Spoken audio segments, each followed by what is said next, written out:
નમસ્કાર, આપ જોઈ રહ્યા છો નિર્ભય ન્યૂઝ અને આપની સાથે હું છું કરણ.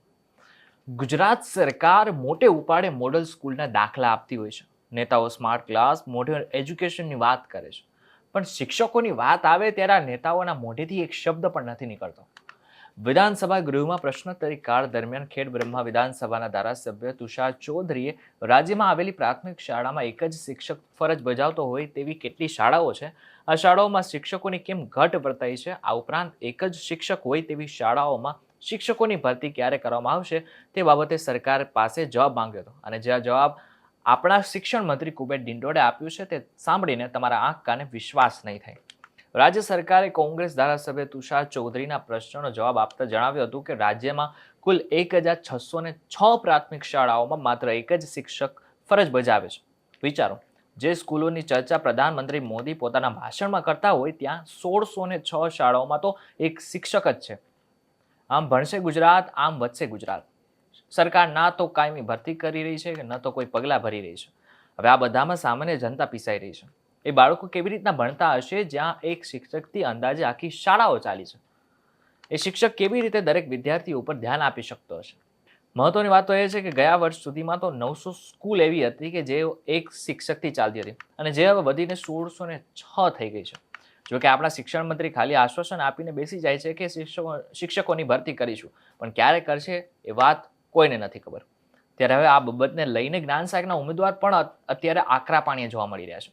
પહેલાં તો એ ઉમેદવારની વ્યથા સાંભળો તમે, જેઓ કહી રહ્યા છે કે ના તો સરકાર શાળાઓમાં ભરતી કરી રહી છે, ના તો કાયમી શિક્ષક લાવી રહી છે. સાધુ તરીકે રહેતા તો એના માટે પણ તમે ચૂંટણી માટે બૂથ ત્યાં ગોઠવતા, તો વિદ્યાર્થી એક હોય તો એના માટે તમે શિક્ષક ન ગોઠવી શકો? કોઈ પોલીસ સ્ટેશન એવું નહીં હોય કે જ્યાં એક જ પોલીસ સ્ટેશન પોલીસ વ્યક્તિ કામ કરતો હોય, પણ આજે 1606 શાળાઓ એવી છે કે જ્યાં એક જ શિક્ષક કામ કરે છે. તો કેમ તમે પોતાની સુરક્ષા વ્યવસ્થા હોય તો જોરદાર સેટિંગ કરી નાખો છો?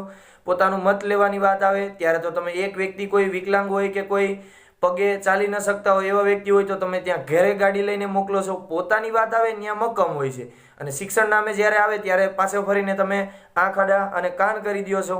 તમે કંઈ સાંભળતા તો ન હો. જ્યારે અમે ભરતી કરવાની વાત કરીએ ત્યારે તો તમે મૂંગી, બેરી, બોબડી, અંધ બની જાઓ છો. ત્યારે તમને નહીં દેખાતું કે ભરતી કરવી પડશે? પોતાની વાત હોય તો બસ પોતાનું સેટ થઈ જાવ, બાકી જે અપના કામ બનતા ભાડ મેં જાય જનતા, બસ આ જ નીતિ તમે અપનાવો છો. શું તમને આ માટે અમે શાસન માટે મોકલેલા છે? તમને શાસન માટે શા માટે અમે ચૂંટીને મોકલીએ છીએ કે તમે અમારા પ્રશ્નોનું નિરાકરણ કરો?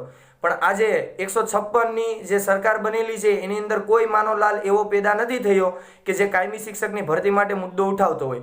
જ્યારે અમે મળવા જાય ત્યારે કોઈ માની લો કે ઓફિસે અમે કાર્યાલય મળવા જાય છે ત્યારે એમ કહે કે કાયમી શિક્ષકની ભરતી ક્યારે આવશે? ત્યારે તો તમે એવું કહો છો કે ભાઈ નોકરી કરવી તો કરો, બાકી ઘર બેઠા રહ્યો. તમને આ માટે મોકલેલા છે? સચિવ પાસે જઈએ ત્યારે સચિવ તો એવો જવાબ આપે છે કે મારી પોલિસીમાં કોઈ બદલાવ નહીં આવે, તમારે જ્યાં જોડવું હોય ના દોડી લો.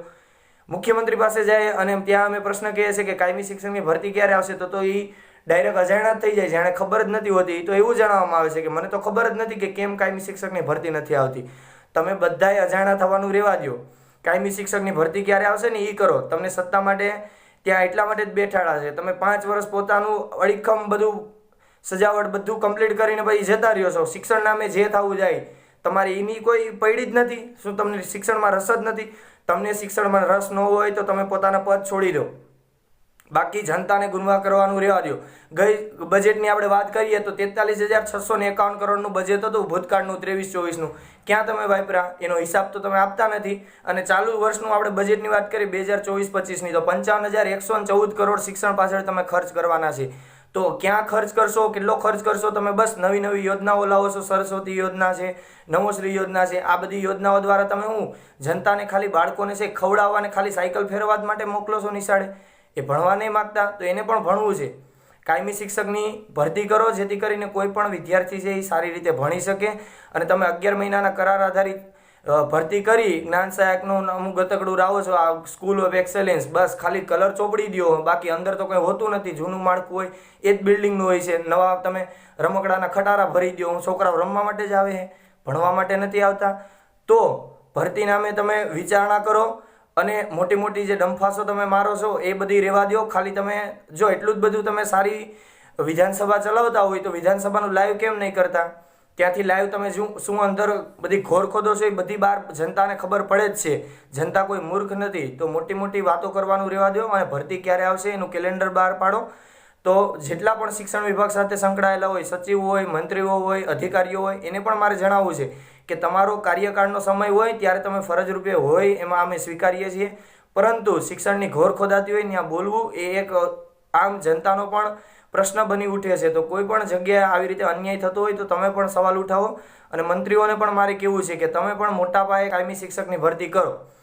આ બાબતને તમે કેવી રીતના જુઓ છો એમને કોમેન્ટ કરીને ચોક્કસથી કહેજો. વિડીયો થકી તમને કોઈ માહિતી મળી હોય તો વિડીયોને લાઈક અને શેર જરૂરથી કરજો તથા આવા જ અન્ય સમાચાર માટે અમારી ચેનલ નિર્ભય ન્યૂઝને સબસ્ક્રાઇબ કરવાનું ભૂલશો નહીં. આભાર.